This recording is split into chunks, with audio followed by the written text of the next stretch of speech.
Hello दोस्तों, कैसे हैं आप? उम्मीद है सब बढ़िया हैं, शानदार हैं, जानदार हैं। तो दोस्तों, जैसा कि आप जानते हैं, सैलरी हेड के अंदर हम घुस चुके हैं। पांच उंगली तो बन गई मुट्ठी, उसमें से पहली उंगली को हम पढ़ रहे हैं, यानी पहला हेड हमारा income under the head salary. जब सर सैलरी हेड में हम घुस ही चुके हैं, तो सैलरी हेड के अंदर, है ना, तीन चीजें हमें पढ़नी है। तीन चीजें, यानी कि अगर मैं कहूं तो तीन यूनिट्स हो गई सैलरी हेड की, या कह दो तीन पड़ाव हो गए। सर पहला पड़ाव क्या पढ़ने वाले हैं सैलरी हेड के अंदर? जब आप सैलरी हेड के अंदर जाएंगे तैरते समुद्र में, तो पहला पड़ाव मिलेगा आपको अलाउंसेस का। सर अलाउंसेस ये क्या होते हैं अलाउंसेस? ठीक है, आसान सी भाषा में अगर मैं आपको बताऊं तो अलाउंसेस का मतलब होता है, जैसे घर वाले आपको देते हैं ना पॉकेट मनी, खर्चा पानी, तो भैया अलाउंसेस का मतलब होता है sir pocket money. Right, pocket money मिलेगी तुम्हें, पॉकेट मनी। ठीक है, तो पॉकेट मनी जैसे आपको कैश में मिलती है, पापा हमेशा कैसे देते हैं? कैश में देते हैं कि भाई ये ले तेरी पॉकेट मनी, है ना, 2,000 4,000 5,000 जो भी आपको मिलते हैं।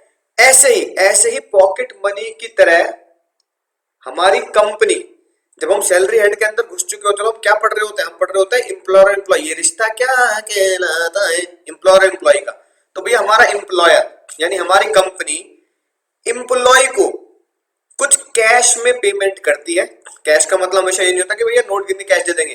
कैश का मतलब इंक्लूड चेक्स, है ना।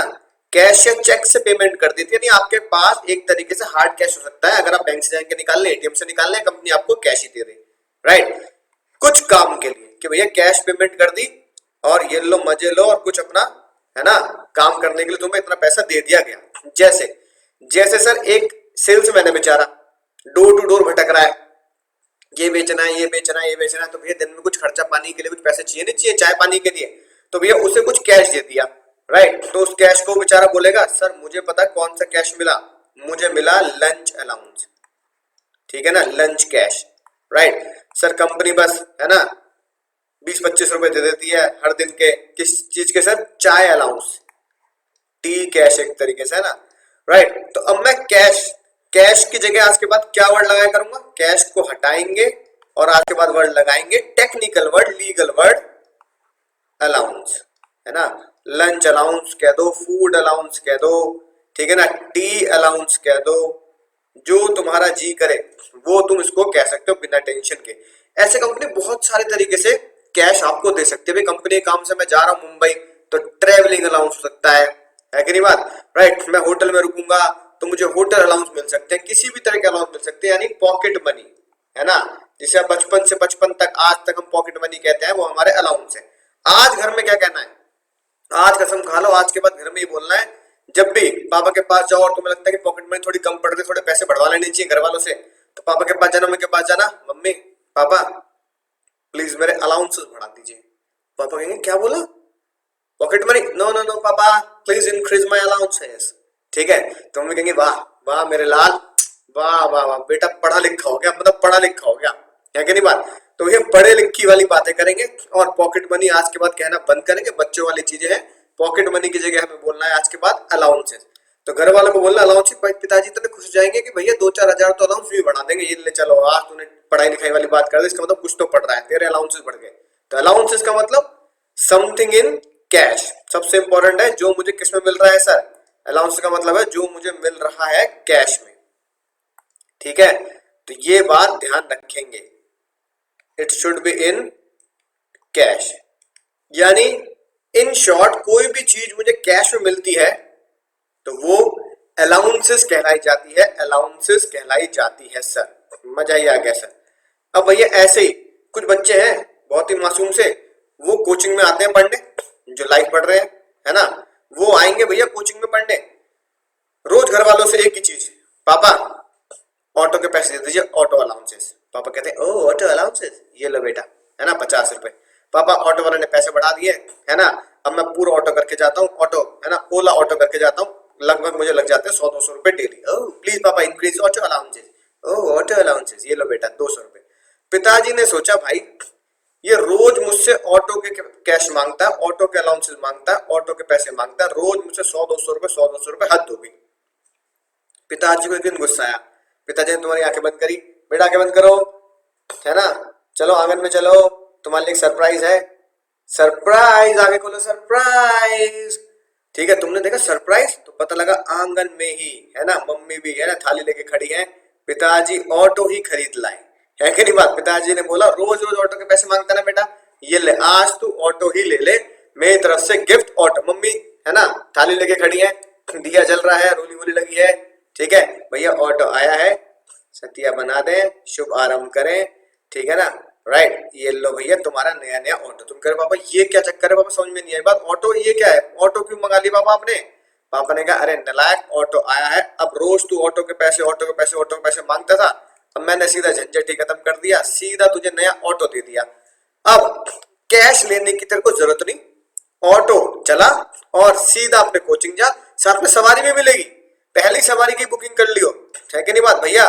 जो साथ के बच्चे हैं देखो, 4 से ज्यादा नहीं बिठाऊंगा, पहले 20-20 रुपए एडवांस दे दो बेटा, कमाई की कमाई हो जाएगी। ऑटो को ऑटो हो गया, पिताजी ने ऑटो दे दिया। और ऑटो में बड़ी बड़ी बातें लिखी तुमने, ऑटो के पीछे लिखा बजा हॉर्न निकल फौरन, है कि नहीं बात, मजा ही आ गया। अपना ऑटो है कि नहीं बात, दुनिया भर के डायलॉग लिखे तुमने। एक ऑटो के पीछे मैंने बहुत बढ़िया बात लिखी देखी, है ना। ऑटो के पीछे लिखा था बड़ा होके ट्रक बनूंगा। वाह कितने बड़े सपने ऑटो के।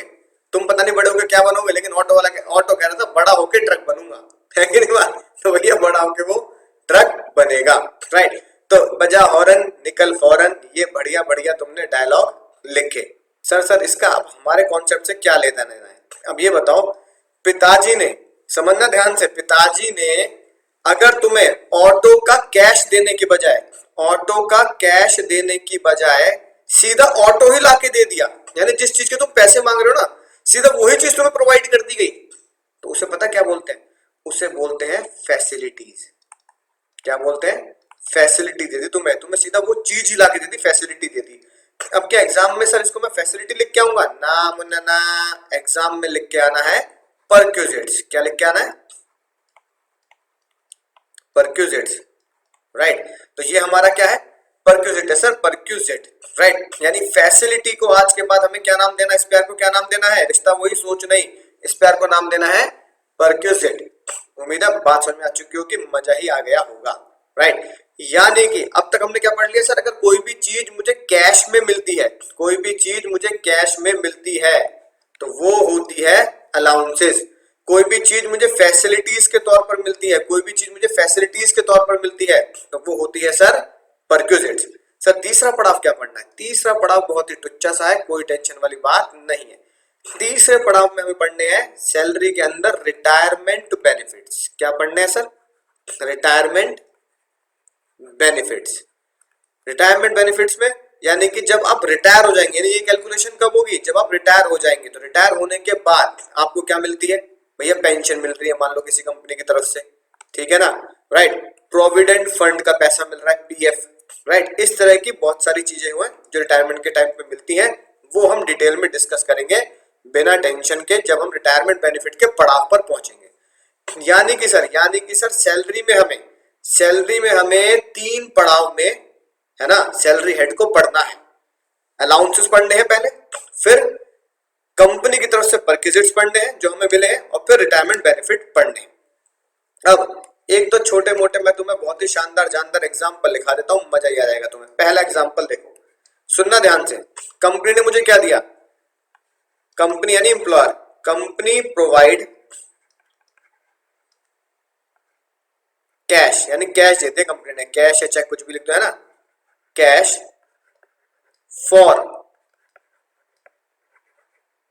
Travelling to Mumbai. भैया मुंबई जाना था, मुंबई जाने के लिए मुझे कंपनी ने कैश दे दिया, ले पकड़ो भैया कैश पकड़ लो, ठीक है। अपना प्लेन का टिकट बुक करना, राइट, और अपना हवाई जहाज, है ना, प्लेन फ्लाइट बुक करो और निकल जाना कंपनी के काम के लिए, और वहां पे जाके काम कराना।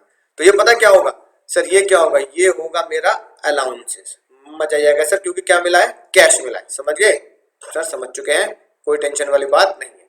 दूसरा एग्जाम्पल देखो, दूसरा एग्जाम्पल, कंपनी ने इस बार तुम्हें क्या दिया, कंपनी प्रोवाइड टिकट, फ्लाइट के टिकट दे दिए, है ना, फॉर ट्रेवलिंग टू मुंबई। अब ये बताओ, कंपनी ने तुम्हें सीधा क्या दे दिया इस बार, सर टिकट ले ले भाई, टिकट ले ले, ठीक है, समझ में आई ना बात। तो इसको क्या बोलेंगे, क्या इस बार कैश आया हाथ में, नहीं कैश नहीं आया, सीधा उसका उस चीज की फैसिलिटी आ गई, सीधा वो चीज मुझे मिल गई। तो सर ये क्या बनेगा मुन्ना, मुन्ना ये बनेगा परक्विजिट, शॉर्ट में हम इसे बोल देंगे पर्क, है ना, यानी परक्विजिट, एग्जाम में फुल लिखेंगे सर ये बनेगा हमारा परक्विजिट। मजा ही आ गया सर। ऐसे ही बहुत सारी चीजें हैं, बहुत सारी चीजें। तीसरा एग्जाम्पल है ना सर, एक एग्जाम्पल और हो जाए। कंपनी ने क्या दिया, company provide cash for food, ठीक है, ये क्या बनेगा सर, फूड अलाउंस। ये क्या बनेगा सर, अब तो बता दोगे सर, ये फूड अलाउंस बना, राइट। कंपनी को तुम्हारे ऊपर दया आ गई, ठीक है ना, कंपनी को तुम्हारे ऊपर बहुत दया है यार, बेचारा ऐसे घूम रहा है, तो सीधा कंपनी ने क्या दिया तुम्हें, कंपनी प्रोवाइड लंच, सीधा कंपनी लंच, है ना, बहुत सारी कंपनी आजकल है ना जो लंच और डिनर भी और स्नैक्स भी देती है ना। Company provide lunch to employees, employee के लिए लंच की फैसिलिटी कंपनी रखती है कि भाई आप कंपनी के अंदर ही लंच करें।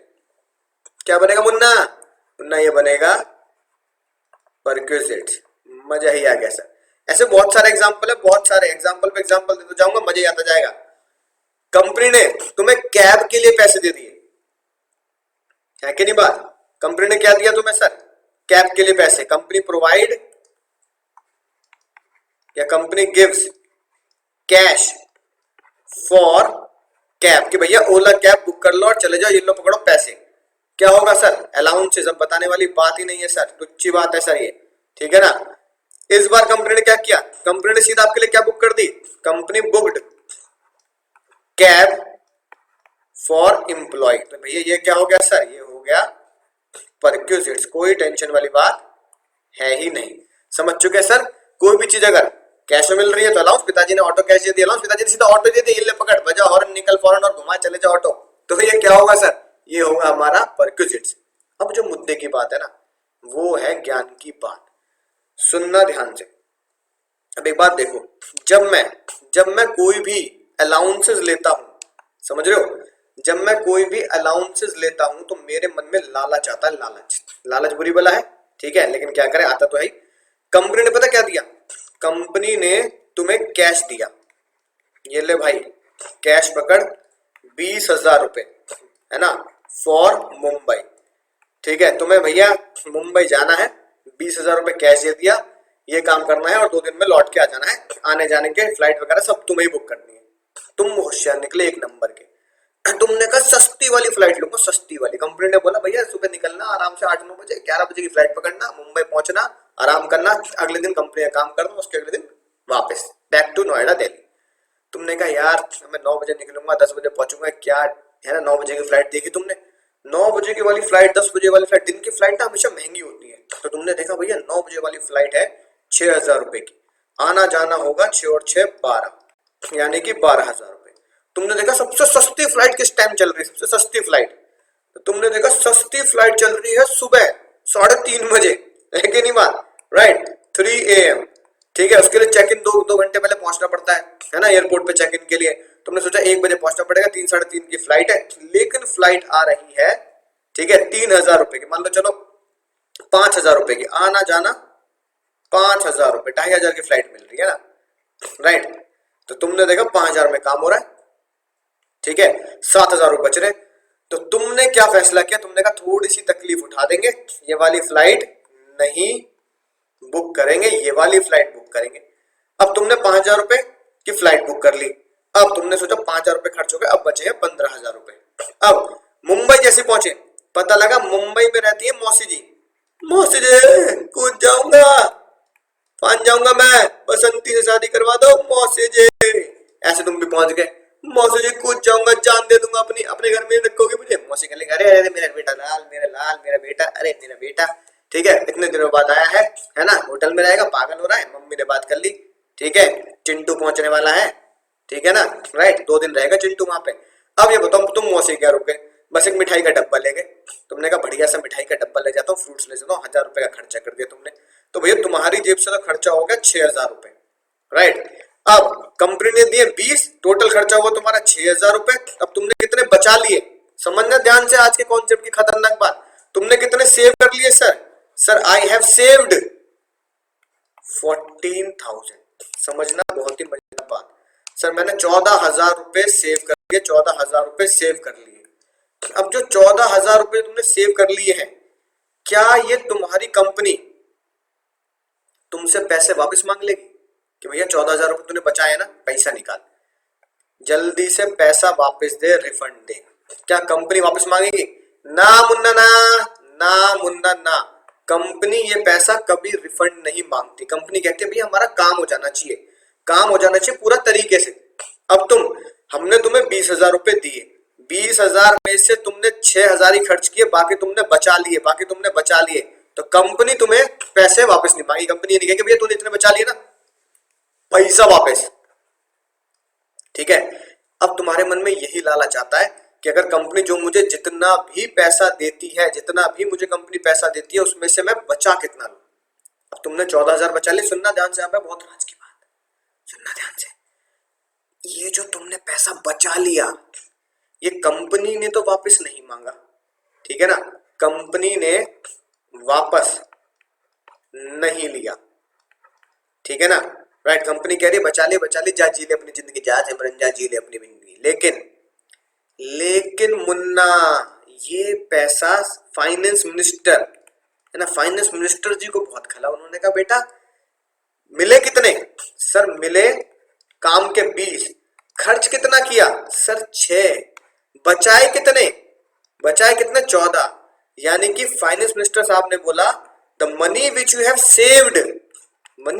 सेव्ड, जो पैसा बचा लिया, उस पैसे पे देना पड़ेगा टैक्स। मुन्ना, पैसे पे देना पड़ेगा टैक्स। सर ये क्या कह रहे हो सर, है ना, दिक्कतों में मैं रहा, ठीक है, रात भर में सोया नहीं, 1 बजे एयरपोर्ट पहुंच गया, फिर वहां से मैं गया, वहां से ये किया वो किया, सस्ती फ्लाइट में गया सर, ठीक है, मौसी जी क्या 2 दिन रुका, राइट, और उसके बाद भी इतनी मेहनत भी करी, ऑफिस में काम भी किया, उसके बाद भी टैक्स देना पड़ेगा। हाँ मुन्ना हाँ, टैक्स देना पड़ेगा, क्योंकि कानून से ऊपर कुछ नहीं, कानून से आगे कुछ नहीं। कानून में ये बात लिख दी कि भैया वो जो तुमने अलाउंस का पैसा बचाया, उस पे देना पड़ेगा तुम्हें टैक्स ऑन 14,000। यानी सैलरी हेड में तुम्हारी 14,000 रुपए क्या मान ली जाएगी? टैक्सेबल इनकम मान ली जाएगी, कैश इनफ्लो मान लिया जाएगा, कमाई मान ली जाएगी, और तुम्हें इस पर टैक्स देना पड़ेगा। तो 14,000 इज माय अर्निंग मान ली, तुम्हारी सैलरी हेड में जुड़ेगी, वो कमाई मान ली, कमाई। ये तुम्हारी क्या है? ये 14,000 तुम्हारी सर कमाई हो चुकी है, बिना टेंशन के तुम्हें इस पे टैक्स देना पड़ेगा। अब तो जेल में आना पड़ेगा, जेल की रोटी खानी पड़ेगी, जेल में टैक्स देना पड़ेगा, समझ गए? तो जितना, यानी कि इन शॉर्ट, बड़ी अजीब सी बात है आज, अजीब सी बात तुम्हें लगेगी ये सुनकर, है ना। पैसा जो तुमने बचा लिया, अब ये लिख लेना राज की बात। सर क्या राज की बात लिखनी है? ठीक है, अपनी नोटबुक में ये राज की बात रेड पेन से लिखना, बड़ा बड़ा। सर क्या? पैसे का बचाना बराबर होता है, पैसे का बचाना भी पैसे के कमाने के बराबर होता है। पैसे का बचाना इज इक्वल टू पैसा कमाना। यानी कि फाइनेंस मिनिस्टर के हिसाब से money saved is equal to money earned. इस कॉन्सेप्ट पे चलते हैं भाई साहब। फाइनेंस मिनिस्टर उन्होंने बोला देख बेटा कितना पैसा बचाया तूने, इतना पैसा बचाया ना, चाहे कैसे भी बचाया तो जो पैसा बचा लिया मुन्ना तूने वो पैसा कमा लिया, जो पैसा बचा लिया मुन्ना तूने वो पैसा कमा लिया। यानी money saved is equal to money earn. तो दोस्तों अब आप समझ चुके हैं कि सैलरी हेड के अंदर हमें किन किन बातों का ध्यान रखना है।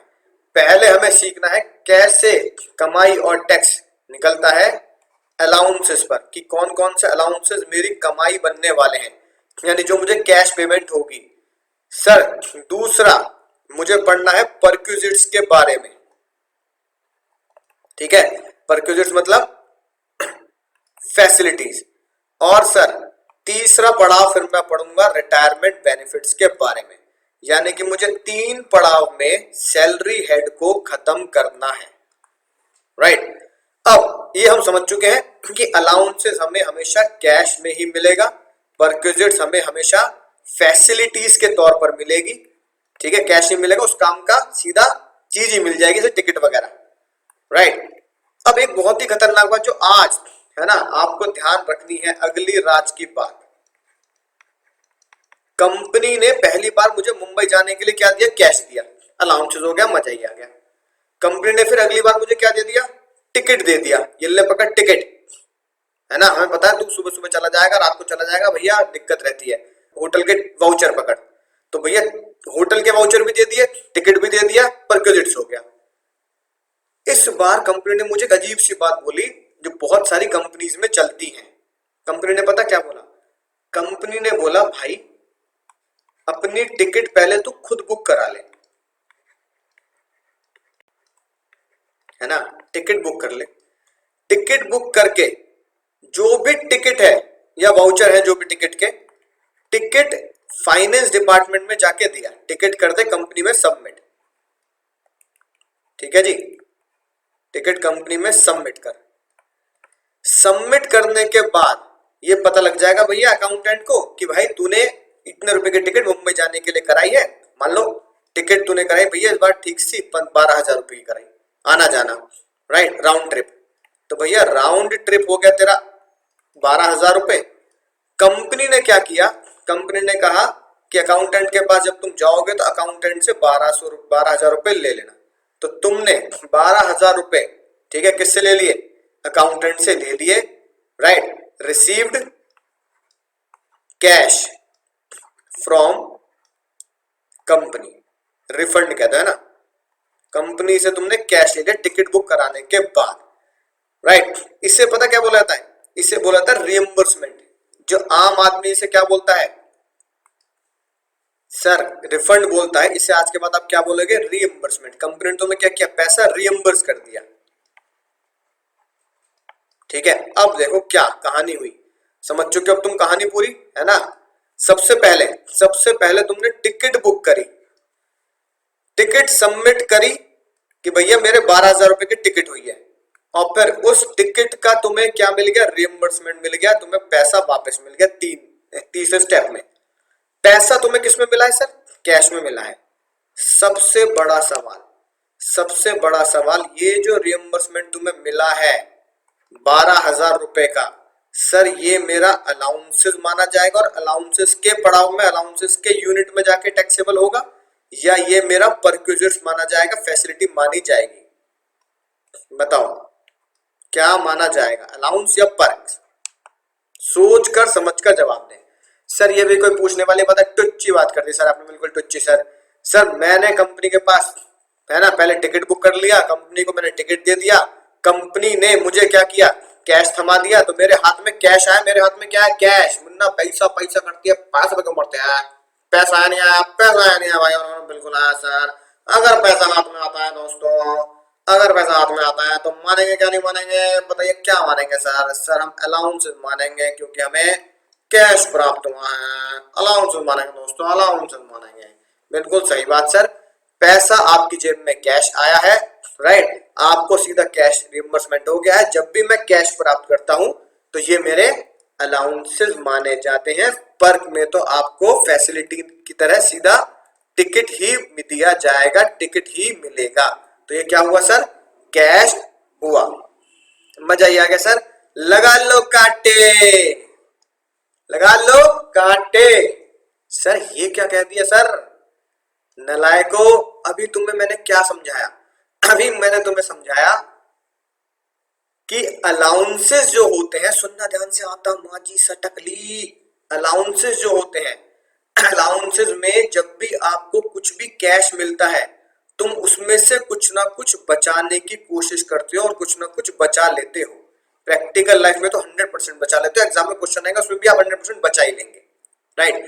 परक्विजिट्स जो होता है, परक्विजिट्स में तुम अपना लालच वाला दिमाग नहीं चला सकते, है कि नहीं बात, एलपेल लीबे लालच लपाए, है ना, एलपेल लीबे वाला दिमाग नहीं चला सकते, लालच वाला दिमाग नहीं चला सकते। तुम्हें पता है कि भैया जो टिकट मैं बुक कराऊंगा, जितने का टिकट सबमिट करूंगा, टिकट के पैसे ही मिलेंगे, राइट। अब देखो रात की टिकट कराई मैंने 3 बजे की, तो आना जाना 5,000 में हो गया, पैसे बचा लिए 7,000 रुपए, क्योंकि कंपनी ने मुझे 12,000 रुपए कैश दिया था। कंपनी कह रही कैश दे देंगे, जिस टाइम की टिकट बुक करानी, टिकट बुक करा ले, टिकट सबमिट कर दे, जितना पैसे तेरे को बनता है उतना पैसे तेरे को दे देंगे।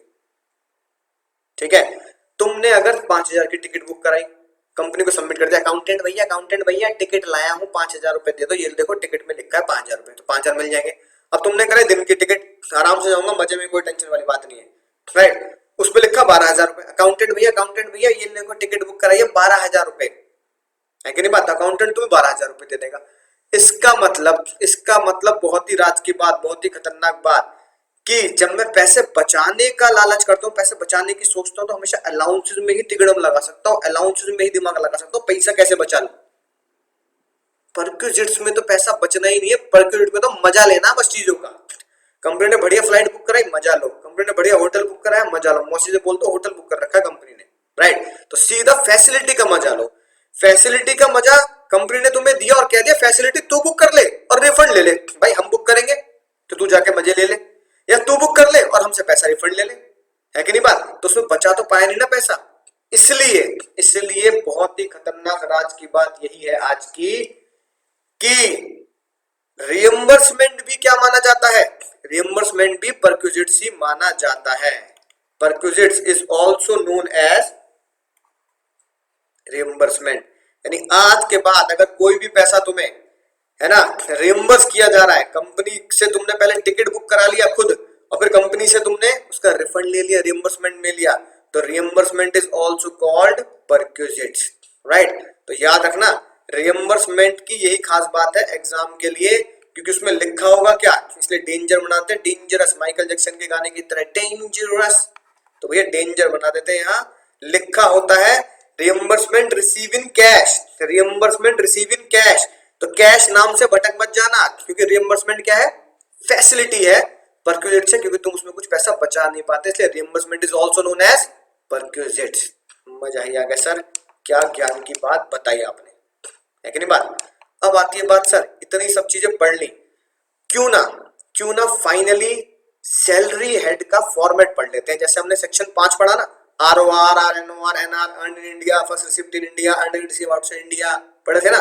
फॉर्मेट दिमाग में फिट रहता है कि भाई इस पढ़ाव, इस तरीके से इस फॉर्मेट में चलना है, फॉर्मेट बना लेंगे तो 50% समस्या तो यूं ही सॉल्व हो जाती है कि मुझे प्रोसेस करना कैसे है क्वेश्चन, राइट। तो इसलिए हेडिंग डालो format of salary. Sir exam में भी ऐसे बना के आना, जी हाँ भाई और बहनों, एग्जाम में भी डिट्टो बना के आना है बिना टेंशन के, राइट। सबसे पहले आप हेडिंग क्या लिखेंगे, calculation of income under the head salary, है ना, for mister X Y Z, जो भी आप ऐसे लिखेंगे, ठीक है। ये तो हमेशा है, टाइटल देना बहुत जरूरी है, बिना टाइटल के मुझे पता नहीं लगेगा मैं कर क्या रहा हूं, है कि नहीं बात। तो टाइटल देंगे sir calculation of income under the head salary for mister x, है ना, ये टाइटल। फिर सर ये मेरे होंगे पर्टिकुलर्स,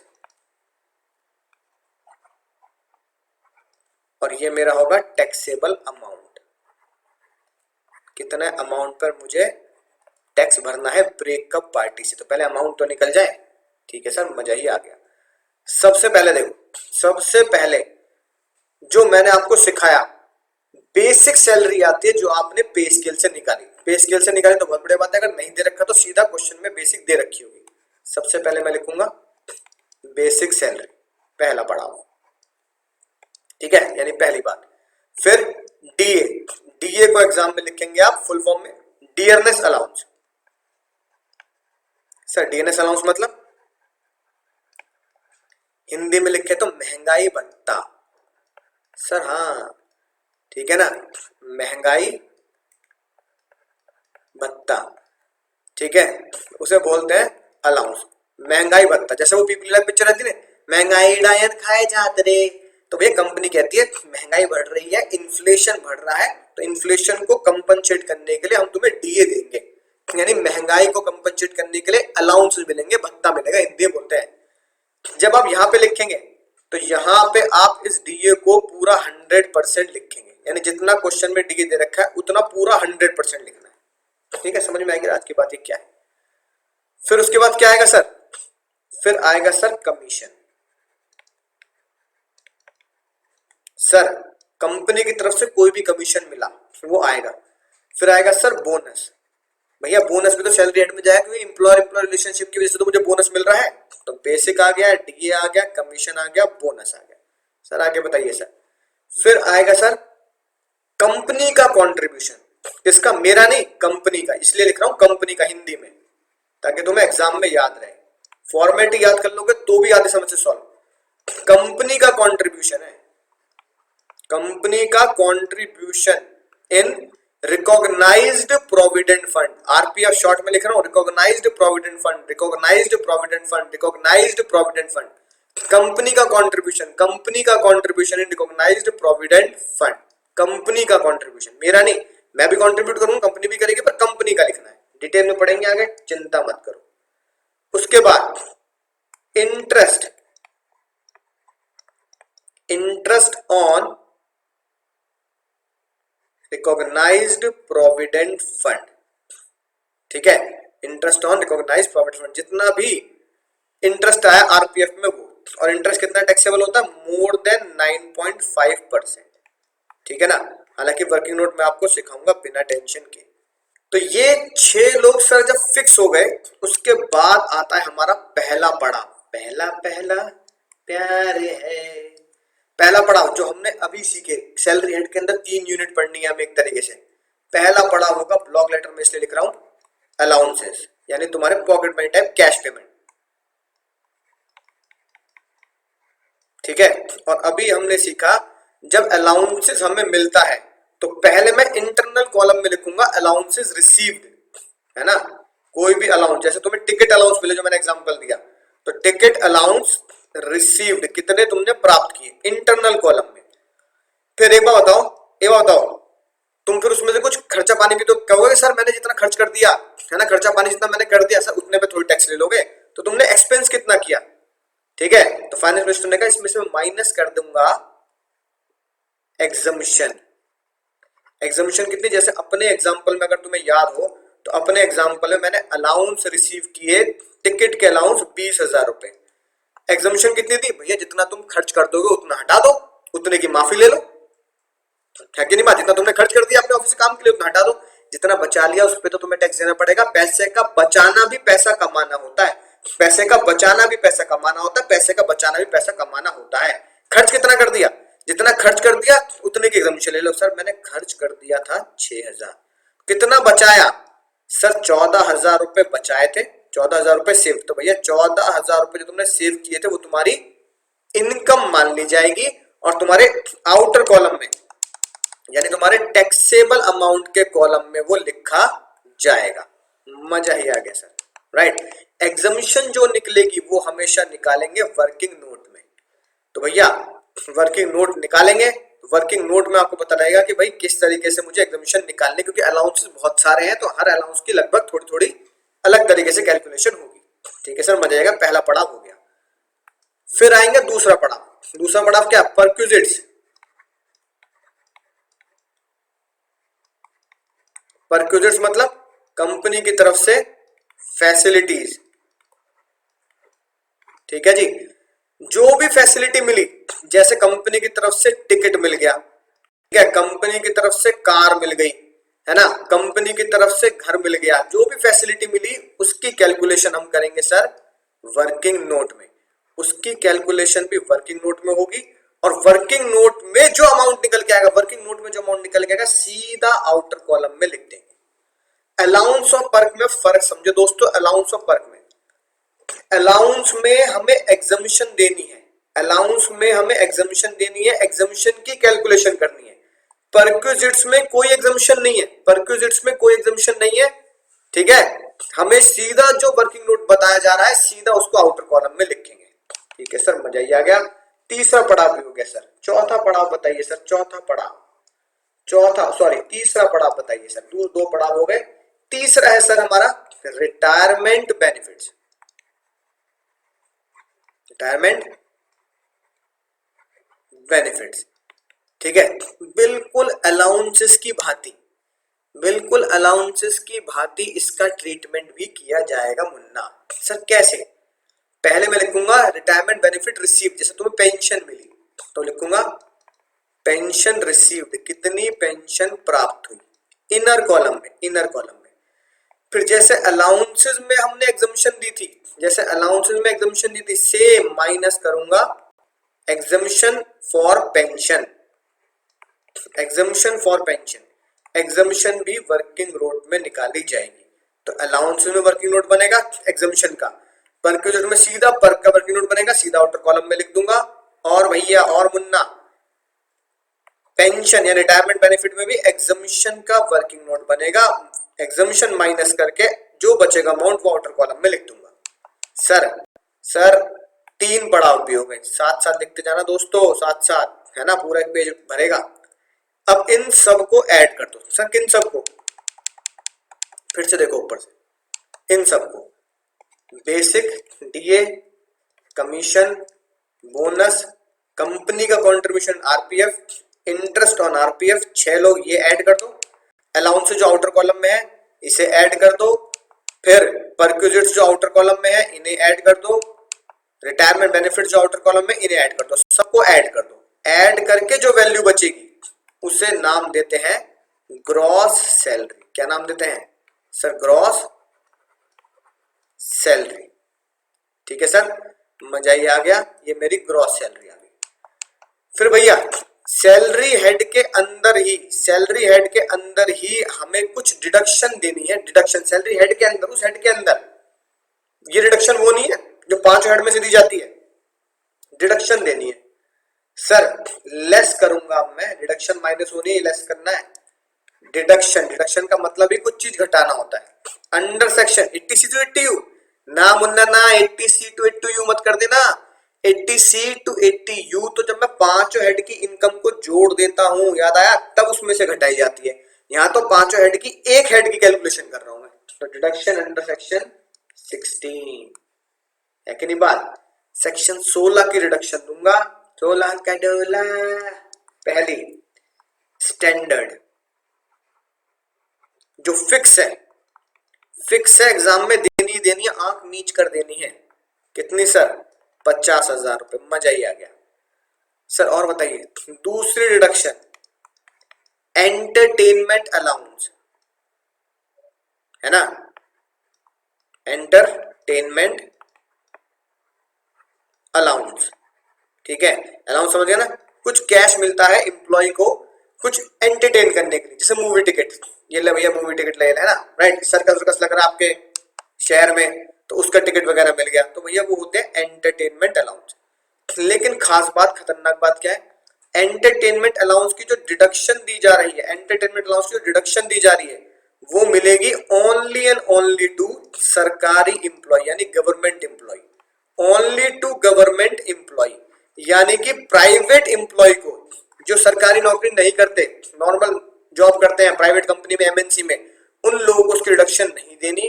तो ये राज की बात भैया, है ना, बम बना लेते हैं इसके ऊपर, जो फटने वाला है, एग्जाम में फट जाता है। हर किसी को मत दे देना एंटरटेनमेंट अलाउंस, सरकारी एम्प्लॉय को देनी है, सरकारी एम्प्लॉय को। ठीक है सर, मजा आएगा, याद रहेगी बात, टेंशन वाली बात नहीं है। आगे बता दो सर। तीसरी जो रिडक्शन देनी है, तीसरी रिडक्शन देनी है, वो देनी है प्रोफेशनल टैक्स। कौन सी देनी है sir? Professional tax. Sir professional tax, जी हाँ दोस्तों, जी हाँ, प्रोफेशनल टैक्स जो होता है सर, प्रोफेशनल टैक्स हमारी स्टेट गवर्नमेंट लेती है। ठीक है, उन प्रोफेशनल लोगों के ऊपर जो जॉब करते हैं। जैसे तुम सीए बन गए, सीए बनने का तुमने कहा प्रैक्टिस नहीं करूंगा सर, प्रैक्टिस नहीं करूंगा, एमएनसी में जॉब करूंगा, बढ़िया। तो जो हमारी स्टेट गवर्नमेंट, जिस स्टेट में आप जॉब कर रहे हैं, उसकी आपको क्या मिल जाती है ना, प्रोफेशनल टैक्स देना पड़ता है। उस प्रोफेशनल टैक्स जो स्टेट गवर्नमेंट को दिया, इनकम टैक्स विभाग उसकी रिडक्शन देता है कि चलो जो टैक्स तुमने पहले ही सरकार को दे दिया, सेंट्रल गवर्नमेंट कह रही है, इनकम टैक्स सेंट्रल गवर्नमेंट के पास जाता है, सेंट्रल गवर्नमेंट कह रही है भाई जो टैक्स तुमने स्टेट गवर्नमेंट को दे दिया ना, हम उस टैक्स को घटा देंगे, क्योंकि तुमने एक तरीके से टैक्स तो पे कर ही दिया अपनी जेब से। तो इसलिए ध्यान रखना, प्रोफेशनल टैक्स जो स्टेट गवर्नमेंट को दिया है वो पेड होना चाहिए, पेड। सर पेड की क्या महिमा है? पेड की बहुत तगड़ी महिमा है। पेड होना चाहिए, पेबल नहीं होना चाहिए। अगर क्वेश्चन में लिखा है प्रोफेशनल टैक्स पेबल, तो भैया उसकी डिडक्शन मत दे देना, उसकी डिडक्शन मत दे देना, उसकी डिडक्शन मत दे देना। डिडक्शन किसकी देनी है? Professional tax paid. अगर क्वेश्चन में लिखा है प्रोफेशनल टैक्स पेड, पेड कर दिया। अब चाहे प्रोफेशनल टैक्स आपके लिए आपकी कंपनी ने पे किया हो, चाहे आपकी कंपनी ने पे किया हो, चाहे आप एम्प्लॉय हो तो आपने पे किया हो, कोई टेंशन वाली बात नहीं है। आपकी कंपनी ने पे किया हो या आपने पे किया हो, पेड है ना, पेड है ना, पेड है ना, जेब से चला गया ना तो डिडक्शन मिलेगी। तो भैया 3 डिडक्शन दे दी, ये सरकारी एम्प्लॉय की और ये प्रोफेशनल टैक्स पेड की। अब समझना ध्यान से, बहुत ही खतरनाक बात, अब कुछ जो वैल्यू बचेगी, अब ये जो वैल्यू बचेगी ग्रॉस सैलरी में, ग्रॉस सैलरी में से ये जो वैल्यू बचेगी ये मेरा सैलरी हेड का आंसर होगा। यहां पे मैं क्या लिखूंगा, यहां पे मैं लिखूंगा sir answer taxable income under the head salary, ठीक है ना। फिर इस सैलरी हेड पे ये जो इनकम आई है इस पे आपको क्या देना है, इस पे आपको टैक्स देना है। और टैक्स कैसे देते हैं आपको पता ही है, ब्रेकअप पार्टी कर टैक्स देना है थ्रू ब्रेकअप। आज मैंने ब्रेकअप की पार्टी रखी है इन द एयर, है ना। तो भैया ब्रेकअप पार्टी कर आपको इसके ऊपर टैक्स देना है। ब्रेकअप पार्टी मैं आपको पहले ही सिखा चुका हूं। तो मेरे दोस्तों बात समझ में आई होगी कैसे हमें सैलरी हेड में प्रोसीड करना है। तो फिर से एक बार देख लेते हैं, फिर से शॉर्ट में देख लो दोस्तों। क्या हेडिंग डाली मैंने, हेडिंग डाल दी सर, बिल्कुल हेडिंग डाल दी, मजा ही आ गया, राइट। 6 लोग आ गए मेरे पास, बेसिक डीए कमीशन बोनस, है ना, कंपनी कंट्रीब्यूशन इन आरपीएफ, ये सारे के सारे 6 लोग आ गए। पहला पड़ाव, 3 पड़ाव देखो आपकी स्क्रीन पर दिख रहे हैं, तीनों पड़ाव। पहला पड़ाव अलाउंसेस, फिर दूसरा पड़ाव परक्विजिट्स, तीसरा पड़ाव रिटायरमेंट बेनिफिट। इन सब की कैलकुलेशन कर दी। अलाउंसेस में एग्जामिनेशन वर्किंग नोट में निकलता है, परक्विजिट्स में जो पर्क होता सीधा जो वर्किंग नोट में निकलता उसे आउटर कॉलम में लिख देते हैं। रिटायरमेंट बेनिफिट में वर्किंग नोट में एग्जामिनेशन निकलती है, सबको ऐड कर दो। Basic DA commission bonus RPF interest allowances पर रिटायरमेंट बेनिफिट सबको ऐड कर दो, सबको ऐड कर दो, सबको ऐड कर दिया, ग्रॉस सैलरी नाम दे दिया। फिर उसमें से क्या दे दो, 3 रिडक्शन दे दो, जो ऐड किया उसमें से घटाओ, जो ऐड किया उसमें से घटाओ, जो ऐड किया उसमें से घटाओ। क्या घटा दे, रिडक्शन। स्टैंडर्ड डिडक्शन फिक्स 50, ठीक है। एंटरटेनमेंट अलाउंस गवर्नमेंट एम्प्लॉय को, राइट। और फिर प्रोफेशनल टैक्स जो पेड किया वो घटा दिया और मेरा ये आंसर आ जाएगा taxable income under the head salary. ये मेरा सैलरी हेड का आंसर आ गया, ठीक है सर, मजा ही आ गया। अब देखो एक और चीज, ये जो हमने कैलकुलेशन करी, अब कुछ बच्चों को लग रहा है सर हमने तो पहले भी एक फॉर्मेट बनाया था, वो फॉर्मेट क्या था, ध्यान से समझो फॉर्मेट क्या था। वो था ये कैलकुलेशन ऑफ टोटल इनकम, याद आ गया, कैलकुलेशन ऑफ टोटल इनकम का फॉर्मेट बनाया था, याद आया होगा। उसमें पहला क्या था, salary, house property, PGBP, capital gain, other source, फिर क्या बचता है जीटीआई। जीटीआई में से क्या लेस करते हैं, यहां लेस करते रिडक्शन 80C से लेकर 80U, और फिर ये एनटीआई या टीआई, टोटल इनकम बचती है, राइट। और फिर हमने याद कर लिया था जीटीए की ब्रेकअप पार्टी करते हैं। अमीर गरीब का फैसला है, डिस्काउंट नंबर 87 है, अमीर गरीब का फैसला टोटल इनकम से होता है, ठीक है।